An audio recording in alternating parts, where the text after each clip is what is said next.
오늘은 전 영상에 이어서 좋은 책 선정하는 방법에 대해서 조금 더 얘기를 해볼까 합니다. 좋은 책 선정하는 방법들은 여러 가지가 있을 수 있고요. 또 각자가 선정 기준들이 다양하겠죠, 당연히. 그런데 제 경험을 통해서 저는 좋은 책이라고 하는 걸 어떻게 선정하는가 하는 걸 잠깐 여러분들과 이제 말씀드리겠습니다. 물론 이제 분야에 따라 다릅니다. 첫 번째 이제 가장 중요한 것은 저자겠죠, 아무래도. 저자가 어떤 사람인가 하는 거 상당히 중요합니다. 이제 제일 먼저 책을 피게 되면은 책의 이 옆에 보면 이게 띠라고 하나요? 이제 띠에 이렇게 보면 요즘에는 이 저자들이 앞에 잘 나와 있습니다. 저자를 먼저 이렇게 보면 저자가 어떤 분야의 전문가인가 하는 것들을 알 수 있습니다. 뭐 어느 대학을 나왔고 어느 전공을 했고 어디서 일을 했고 또 무슨 일을 했고 또 얼만큼 전문성이 있는가 하는 것들을 이제 저자를 먼저 확인할 필요가 있을 겁니다. 그리고 또 최근에 어떤 책들을 지었는가 하는 것도 살펴보는 것도 또 하나의 방법이 될 겁니다.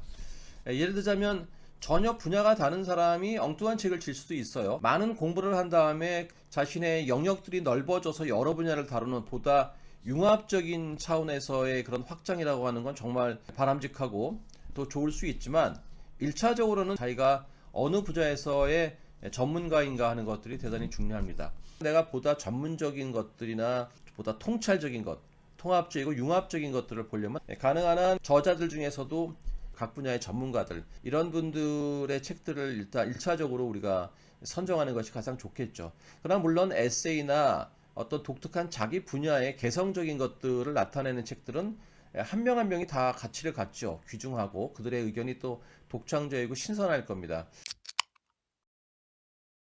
그 다음에 이제 책을 볼 때 저는 번역자도 봅니다. 주로 어떤 분야의 번역을 많이 하신 분인가 하는 것들도 하나의 그 참고가 될 수 있을 겁니다. 예를 들자면 우리가 첨단 기술에 대한 책을 볼 때 저자는 첨단 기술을 다루고 있는데 번역자가 문학을 하시는 분이다. 이렇다고 하면은 그 이해도가 좀 떨어질 가능성이 많습니다. 특히나 경제의 여러 가지 변화들이 있죠. 많은 변수들이 뭐 오르면 뭐가 어떻게 되고 어떤 연관관계를 맺고 있고 하는 보다 좀 이제 복잡한 것들을 다루고 있는 책 같은 경우에는 그 번역자도 상당히 중요합니다.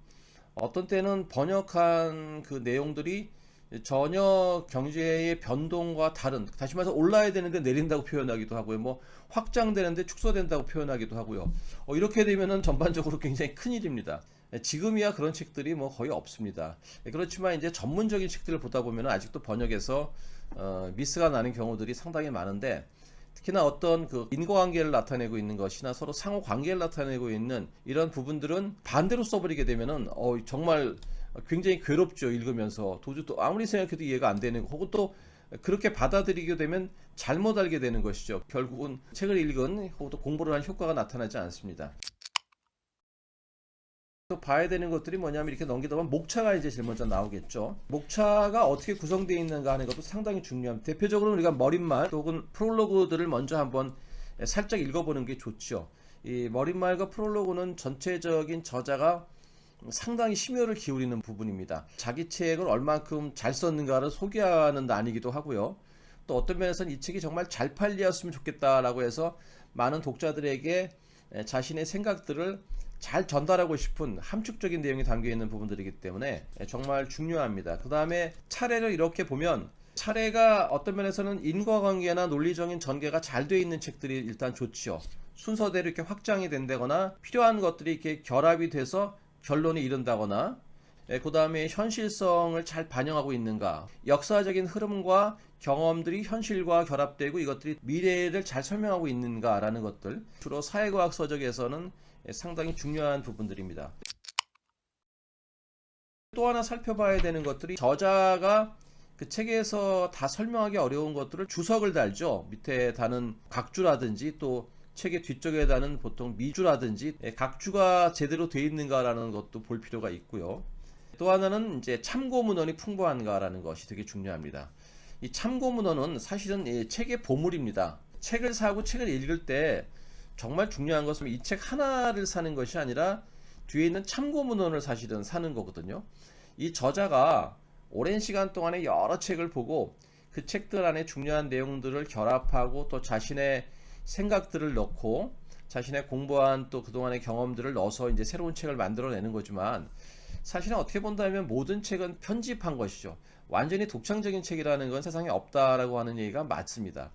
그러면 이 저자가 자기 분야에서 좋다고 하는 책을 다 걸러내고 찾아서 내온 책들이 바로 뒤에 있는 참고 문헌에 있는 것들이죠. 중간중간 내용상에서 또 다루는 어떤 책들이 있습니다. 어떤 책을 소개하죠. 뭐 이 책이 좋더라, 이 책 안에서 이런 내용이 있었더라라고 하는 것들, 이런 것들도 잘 메모를 해놓게 되면 내가 혼자서 끙끙거리면서 찾아봐야 뭐 어떻게 찾겠습니까, 그 분야를.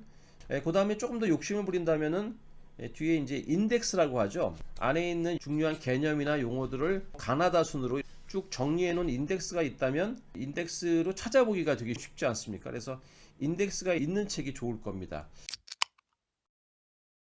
그 다음에 또 하나 중요한 것은 이 책이 언제 출판됐느냐라는 거 되게 중요합니다. 특히나 문학책은 뭐 상관없습니다. 문학책은 오히려 오래돼서 지금까지 살아있는 책이 더 가치가 있는 게 많죠. 예를 들자면 그 호모의 일리아드나 오디세이 같은 책들, 정말 오래돼 있는 책들이죠. 이런 책들, 뭐 셰익스피어의 책도 마찬가지고요.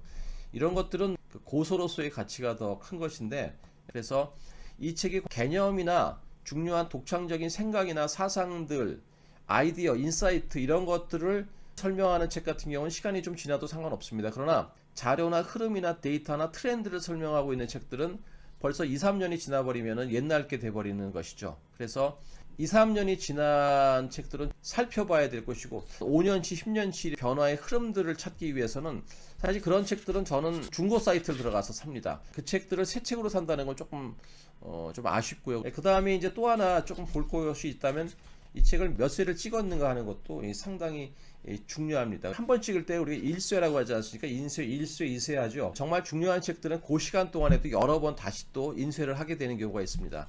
그래서 이제 1쇄냐, 2쇄냐, 3쇄냐 이런 것도 중요하고, 또 오랫동안 살아남아 있는 책들은 심지어 100쇄가 된 우리나라 책들도 많습니다. 명저들이죠, 이런 것들. 특히나 철학서적 같은 것들이나 역사책 같은 경우는 좋은 책들은 시간이 지나도 그건 크게 영향받는 게 아니니까 정말 막 몇십 쇄씩 되는 이런 책들이 많습니다.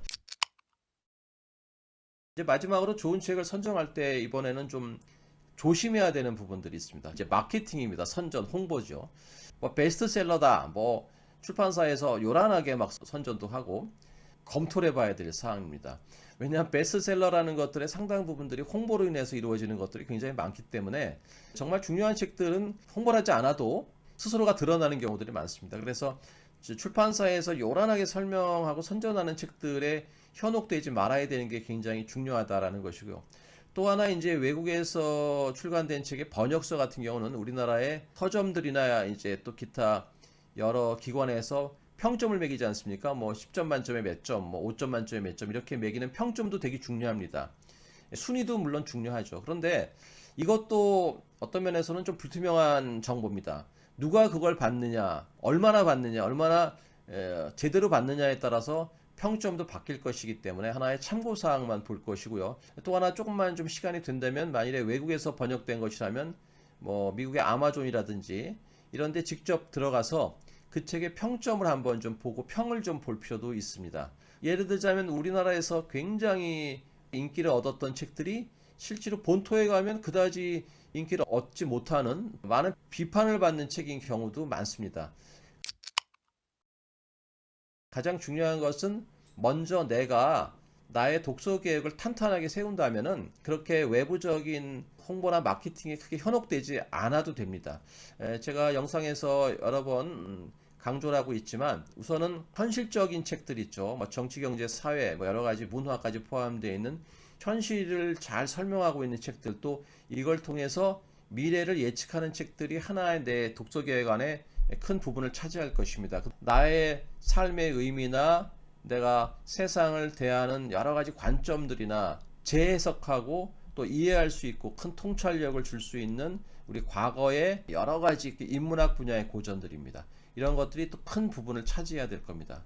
그리고 나에게 어떤 면에서는 그렇게 크다지 영향을 뭐 절대적으로 주지 않지만 어느 단기간적으로는 굉장히 또 용기도 주고 또 다른 사람의 경험들이 또 큰 위안이 되기도 하는 자기계발서도 일부를 또 볼 수 있는 것이고요. 그 다음에 내가 좋아하는 취미 계통도 조금씩 볼 필요가 있을 것이고, 그 다음에 우리가 이 각박한 그리고 어려운 세상에서 여유, 위안을 줄 수 있는 또 삶을 훨씬 더 풍부하게 만들 수 있는 예술 파트의 책들, 이런 것들을 일정한 틀 안에서 이렇게 비율을 정하고요. 보다 체계적이고 흔들리지 않는 나의 독서 계획들, 그리고 그것들이 현실과 분리되면 안 되겠죠. 근데 현실에 단단하게 뿌리를 내릴 수 있고 어려운 시기를 정말 잘 넘고 이 속에서 새로운 기회를 찾고 그런 기회를 내 것으로 만드는 능력들을 키울 수 있는 진정으로 나에게 도움이 되는 귀한 정보와 책들을 우리가 골라내고 그것들을 같이 나누는 그런 시간들이 됐으면 좋겠습니다.